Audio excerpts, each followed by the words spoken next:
When people talk about the biggest selling songs of all time, the same titles usually come up. Thriller, Bohemian Rhapsody, Hotel California. But some songs sold staggering numbers of records without becoming permanent fixtures of pop culture conversations.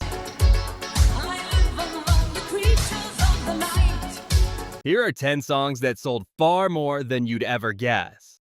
Number 10. You're My Heart, You're My Soul, Modern Talking.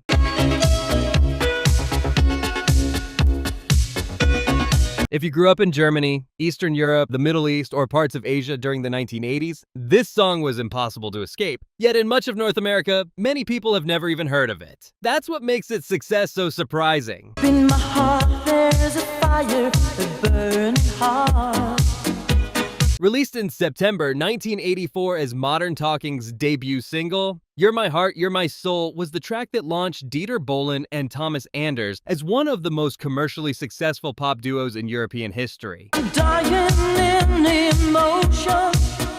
It's my world in fact. The single climbed the German chart into the top 10 within weeks, then reached number 1 and stayed there for 6 consecutive weeks in early 1985, earning gold certification for more than 250,000 copies sold in Germany alone. It went on to hit number 1 in multiple European countries, including Austria, Switzerland, Belgium, Norway, and a long list of others. Some sources note it reached the top spot in up to 35 countries overall, and the top 10 in at least 11. You're my heart, you're my soul. I keep it shining every. In terms of pure sales, You're My Heart, You're My Soul is consistently cited as Modern Talking's best-selling single, with worldwide sales generally reported as over 8 million copies. Let's close the door and believe my burning heart. That puts it in the same commercial league as the biggest English-language hits of the era, even though it rarely appears in Anglo-centric best-selling 80s singles lists. Together with follow-ups like You Can Win If You Want and Cherry Cherry Lady, it helped drive Modern Talking's combined singles and album sales to an estimated 120 million units worldwide by the time they finally split in 2003. You're my heart, you're my soul. Yeah, I feel it. So when people casually name Take On Me or Careless Whisper as the big 80s pop moments, it's worth remembering. Commercially, You're My Heart, You're My Soul was right there with them. And in huge parts of Europe, the Soviet Union, and beyond, it was even bigger. You're my heart, you're my soul. That's beyond. Number 9. Hello, Lionel Richie.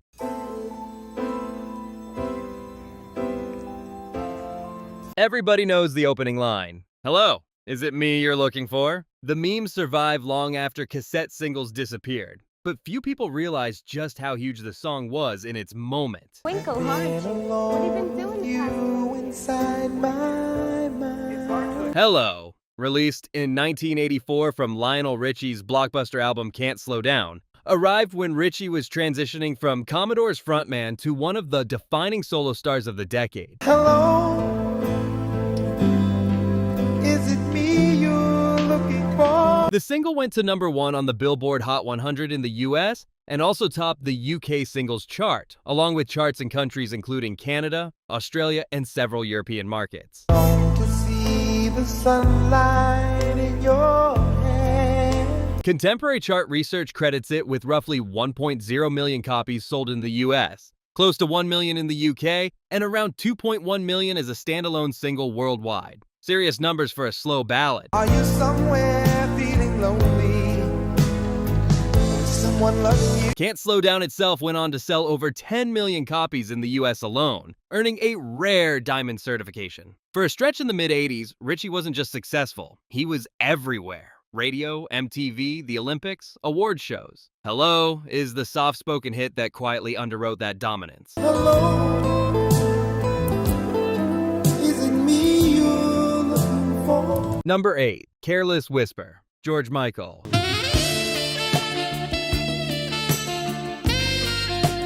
This song feels so familiar now. The late-night radio staple, the meme sax riff, that it's easy to underestimate how gigantic it was. I feel so unsure.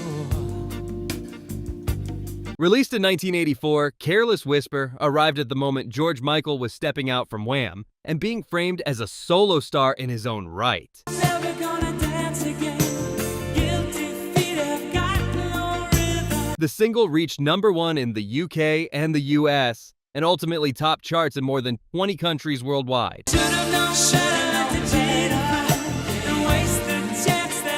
It quickly became one of the best-selling singles of the 1980s, with global physical sales routinely cited in the multi-million range. Together with Wham's Make It Big campaign, it helped push George Michael into the top tier of 80s global pop.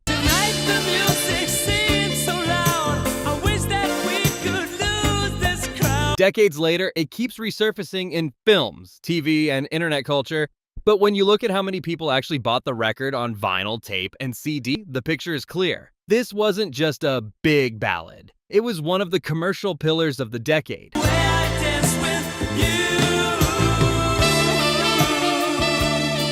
Number 7. Right Here Waiting. Richard Marx.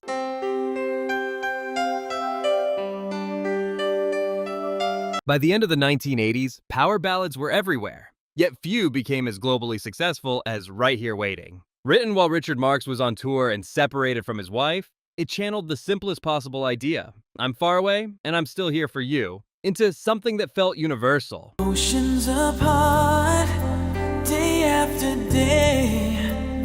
Released in 1989 from the album Repeat Offender, it reached number 1 on the Billboard Hot 100 and top national charts in countries such as Canada and Ireland, while hitting the top 10 across much of Europe and Asia. Oh, can't you see it, baby? Marx's first 2 albums together sold over 10 million copies in the US alone, and Right Here Waiting was the flagship slow song that pushed Repeat Offender into multi-platinum territory. Wherever you go, whatever you do. Industry summaries typically credit the single with multi-million worldwide sales, often estimated in the 3 to 5 million range, once you add up all territories. I will be right here waiting for you. Today, it's often remembered mainly as a wedding and prom classic, but at the turn of the 90s, it was also a serious chart and sales juggernaut.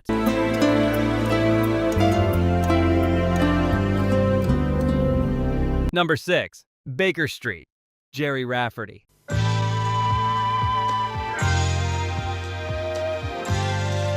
Released in 1978 on Jerry Rafferty's album City to City, it arrived at a turning point in his career. He was already respected from his time with Steelers Wheel, best known for Stuck in the Middle with You, but not yet a bona fide global star. This single changed that.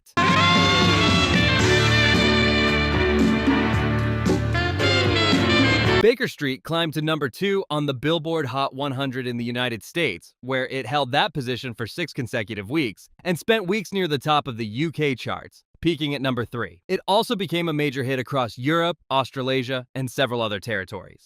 Winding your way down on Baker Street. In the US, it reached number 1 on the Cashbox Top 100 and topped some adult contemporary and easy listening charts. The parent album, City to City, went platinum in the US, topped the Billboard 200, and sold well internationally, driven largely by the single's success. You used to think that it was so easy. You used to As a 45, Baker Street itself sold in the millions worldwide. Impressive for a mid-tempo, 6-minute song with a long instrumental break rather than a conventional pop structure.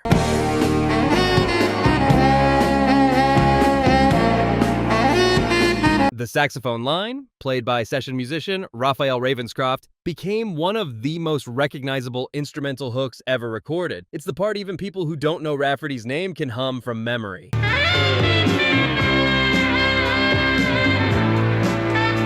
That 8-bar riff turned up everywhere, on classic rock radio, in TV shows and films, in ads, and later in sampled or pastiched form in other songs. The single stayed in heavy radio rotation well into the 80s and 90s, becoming a staple of driving playlists and soft rock formats. But you know he'll always keep moving.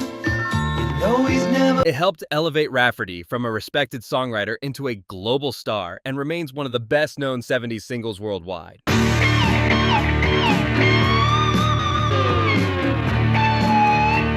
Number 5. Nothing's Gonna Change My Love for You. Glenn Medeiros.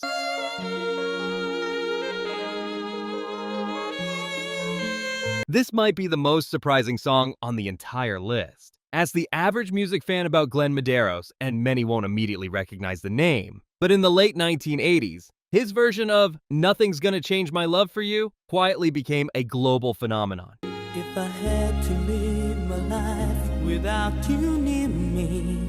Originally written by Michael Masser and Jerry Goffin and first recorded by George Benson in 1985, the song found its real commercial life when teenage Hawaiian singer Medeiros released his take in 1987. Hold me now, touch me now, I don't want to live. His recording started slowly, then began topping charts across Europe. Number 1 in the UK, France, the Netherlands, Belgium, Spain, and several other countries. Top 10 in many more, including Germany and Switzerland. It also became especially huge in parts of Asia and Latin America, where it stayed in heavy radio rotation for years. Nothing's gonna change my love for you. You wanna know my number. While precise audited sales are less widely documented than for some charity singles, industry overviews consistently describe Medeiros' version as a multi-million seller worldwide, with estimates often landing in the 4 to 5 million range when you add Europe, Asia, and Latin America together. For a singer who never became a long-term global star, that's an astonishing footprint, and exactly the kind of success people forget when they look back at the 80s only through the biggest names. You wanna know my number, how much I love you. You won't change my world. 4. Everything I Do It For You. Bryan Adams.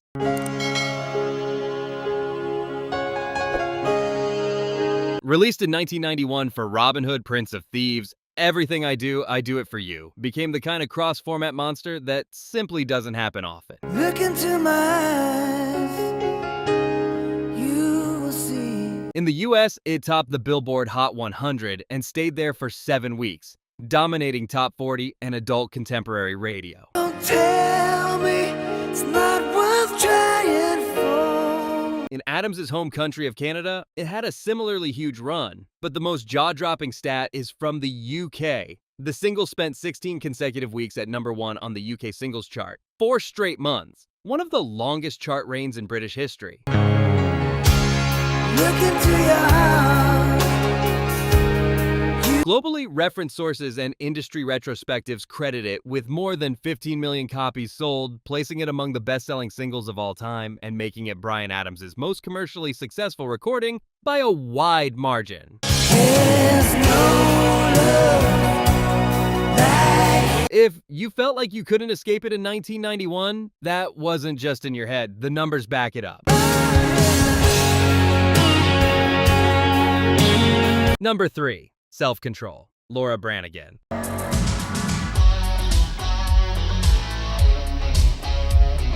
Released in 1984, Laura Branigan's version slid into that sweet spot where European synthpop, American radio, and MTV culture all met.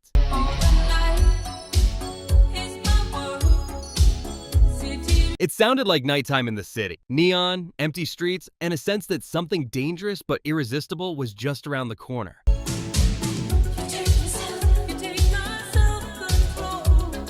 What many listeners don't realize is that it wasn't even the first version. Italian singer Raffaele Rifoli co-wrote and released the original earlier in 1984 in Italian market form.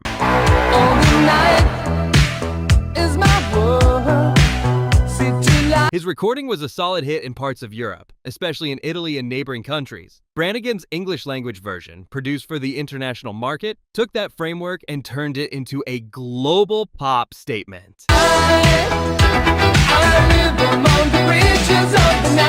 Her Self-Control reached the top 10 on the Billboard Hot 100 in the United States and climbed to number 1 across several European territories, including countries such as Germany and Switzerland, while hitting high chart positions throughout the continent.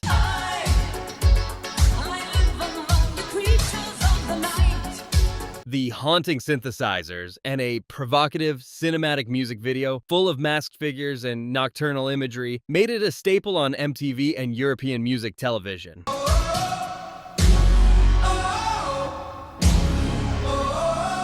Over the years, the single sold comfortably in the multi-million range worldwide and became one of the signature records of the 1980s in terms of both sound and visual identity.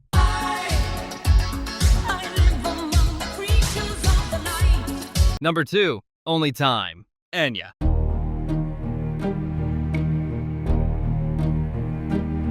At first glance, Only Time doesn't look like a mega seller. It's a slow, ethereal track by Enya. Layered vocals, gentle synths, no big hook in the pop radio sense. But released in 2000 as the lead single from A Day Without Rain, it quietly became one of the most recognizable songs of the early 2000s. Who can say where the road goes, where the The track initially performed well in Europe and North America, charting in the top 10 or top 20 in several countries, and giving Enya another adult contemporary hit. After the events of September 11th, 2001, US and international broadcasters began using Only Time heavily in news coverage, memorial pieces, and tribute segments because of its reflective, suspended mood.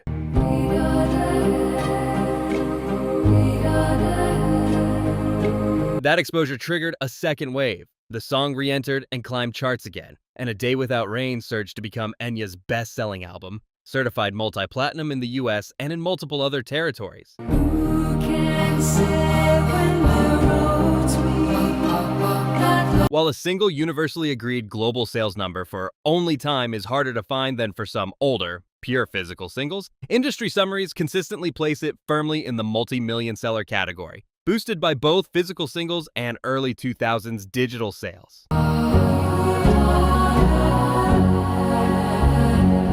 It's a rare case where a song became massive not through hype or club play, but because millions of people reached for it when they needed something calm and consoling.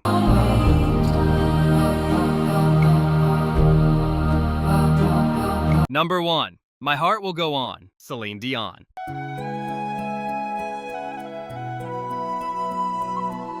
Released in 1997, My Heart Will Go On began life as the film's love theme, written by composer James Horner with lyricist Will Jennings. every night in my dreams I see you. Director James Cameron was reportedly hesitant about using a traditional end credits pop ballad, worried it might feel too conventional for such a massive, carefully crafted film. Celine Dion and Horner pushed for it anyway, cutting a demo that convinced Cameron to let it in. Near, far, wherever.